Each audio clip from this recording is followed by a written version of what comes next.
Hi everybody, I'm Stan Zaslavsky from Eagle Vision Property. Welcome to our interview with the property development experts. Today is the second part of the series on buying development sites with permits that are on the market.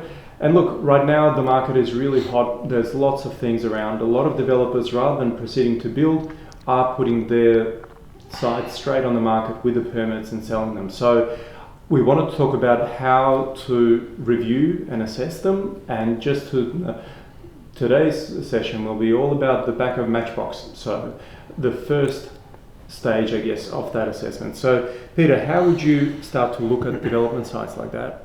Well, to give an example, looking at projects with planning permits, for instance, they've got the permit in place. What I see is sometimes the real estate agent would say, look, we've got a permit for so many, it's this, that and the other, the location's here.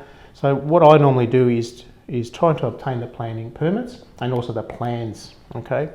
Because I've had so many instances that the agent might say this or that and the other and they want a certain price, but having a look at the plans, they might have been not been designed quite well for the marketplace. So you might, for instance, as an example, you might have a permit on a project that's got a permit for 50 apartments. Now the breakup on that of the apartments, 2 bedders, 1 bedders, 3 bedders, and that makes all the difference. The agent says, oh, it's got a permit for 50. Well, 50 what? You know, big questions are most important. Yeah. So rather than listening to the agent, I usually get the plan to do my own assessment. Having said that, I sit down, have the plans, go through them all, have a look at the breakup. For instance, as an example, I've just got a site now that I'm looking at.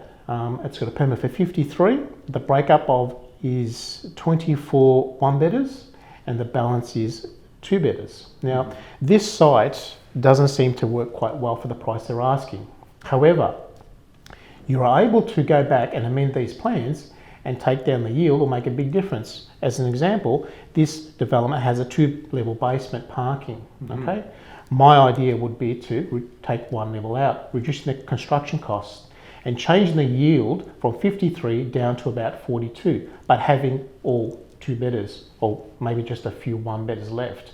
And this will be easily done without changing the outside, the envelopes as such, of the building. So you'll be able to go back to council having justified the yield coming down, it's not going up, you're not changing anything outside and you're reducing the car parking because of the yield. All of a sudden changes the whole thing.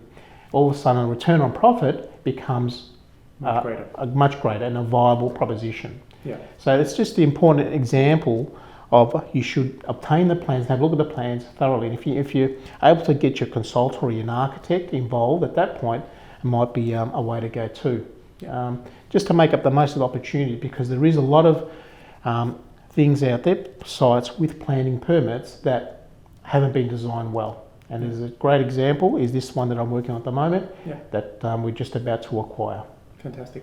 Look, thanks for joining us. That's it for today's session, and next session we'll talk more about construction and how that plays into the part of the feasibility study. Thank you.